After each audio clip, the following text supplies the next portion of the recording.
Hi mga Kakonchava, Day 19 ng ating 365-day real estate journey. Alam ko hindi araw-araw tayo ay masaya. May mga panahon na pagod na, disappointed kasi parang ang hirap abutin ng goals.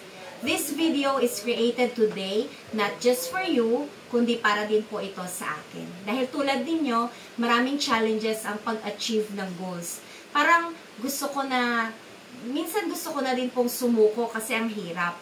Pero para kausapin ko na din ang sarili ko, sa pamamagitan ng video na ito ay mababalik-balikan ko ang motivation na dapat ay para sa akin din. Point 1. Compete only with yourself. Tandaan, ang kalaban natin ay hindi ibang tao. Ang kalaban natin ay ang sarili natin. Huwag nating ikumpara ang journey natin sa iba. Iba-iba ang blessings natin. Para tayong mga prutas sa isang puno. Pwedeng parang pareho tayong pangkay. Pero yung isa hinog na, yung isa hilaw pa rin. Ibig sabihin, hindi naman tayo late. Naghihintay lang si God ng perfect time para mahinog tayo. Trust His process. Point 2. Celebrate small wins. Minsan kasi sobrang focus natin sa big goals. Nakakalimutan natin ang progress natin along the way. Yung unang inquiry, unang treating, unang close deal, lahat yan worth celebrating. Dahan-dahan pero sigurado. Every small step forward is still a step closer to our dreams. Point 3, focus on what we can control. Huwag masyadong ma-pressure sa bagay na wala naman tayong magagawa. Pwede tayong ma-frustrate kung hindi tayo natawagan agad ng kliyente. Pero ang tanong, nagawa na ba natin ang best natin? Focus on what we can do. Whether it's improving our pitch, expanding our network, or simply showing up every day. One step at a time lang.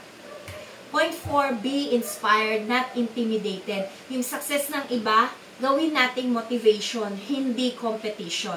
Instead of asking, bakit sila na-achieve nila? Ako, hindi pa. Let's ask ourselves, ano ang pwede kong matutunan sa kanila? Walang success na shortcut. Use their stories to fuel our own journey. Point 5, partner with God. Kasi kahit anong sipag natin, kung hindi natin kasama ang Diyos Ama, laging may kulang.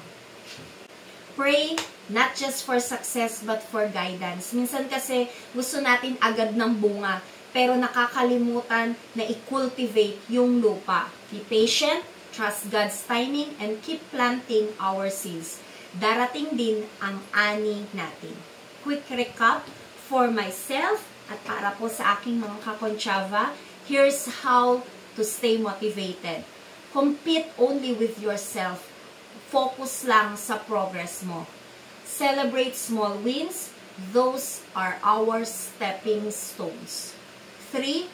Focus on what we can control. Do our best every day. Be inspired, not intimidated. Take inspiration from others. Partner with God. Trust His timing. Laging perfect ang plano niya. Real estate isn't just about selling properties. It's about growing as a person. Kaya mga Kakonchava, at ako din, Natalie, laban lang. Walang goal na imposible sa taong may sipag, tiyaga, at pananampalataya.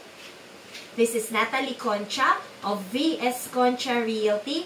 Don't forget to like, share, and follow. Tandaan, real estate is for everyone. Let's learn and grow together. Mag-comment po kayo kung mayroon po kayong gusto na ibang topic para po sa mga susunod na days.